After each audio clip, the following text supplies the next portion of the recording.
What? Buy followers? No, I don't want to buy followers. Hello. What the fucking... That was a very big mistake. Okay.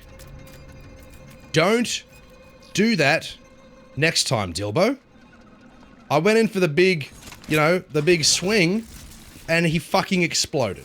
It's funny you say that, Bungholio, because I kind of had a bit of a realization a little while ago, right?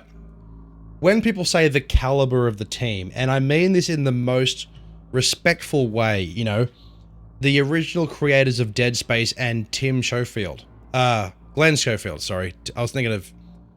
Who was I thinking of? I don't know who I was thinking of. Glenn Schofield. I look at the... Especially him as a game director. People put him on this pedestal of being the ultimate horror video game creator of all time, right? You look through his history of video games, though, of the ones that he's directed, in terms of horror, it's one. It was Dead Space. He didn't do Dead Space 2 or 3 or anything else. You're not talking about Glenn, though. Well, yeah, so look at everybody else who was involved in the development. How many other horror games have they made? And how many of them were successes, right? I look at this as a stepping stone for Striking Distance Studios. They're not owned or operated by EA or any other big publisher as far as I'm aware of. So I like to look at Callisto Protocol for what it is and go, okay, Glenn Schofield obviously has a vision, and it's very clear of the type of games that him and his team want to make. That Dead Space-esque horror, science fiction, action type video game, right?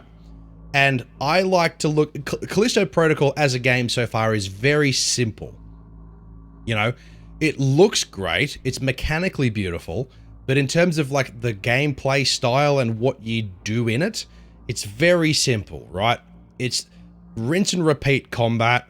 It's find the fuse, open the door. That's it. That's literally it.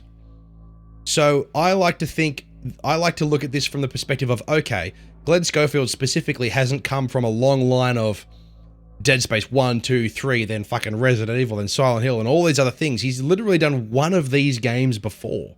Only one. You know, so it makes sense to me that they didn't want to just go and do Dead Space again. You know, that they wanted to do something similar without it being a carbon copy. And I think that's where a lot of people are getting disappointed. A lot of people were looking for something that improves upon what Dead Space 1 offered. And it's not doing that, but I don't think it was originally intended to in the first place. So, for everything that this game sort of lacks in that department, I appreciate it for its simple design and where it can go from here for Striking Distance Studios.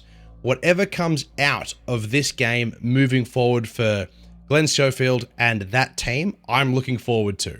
I just really hope that this game succeeds enough so Striking Distance Studios as a company doesn't go down the toilet. I hope it's successful enough for them to continue making AAA horror whatever games.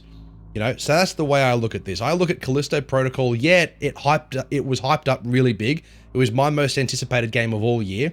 And as it comes out, you know, a lot of people had very high expectations. So I understand where people are upset why people are upset about this. But the way I see it, as I said, it's a stepping stone to greater things. So that's the way I look at this particular game. Anyway, back to it. And I say that with a few brews under me belt. But that's my honest opinion of this so far.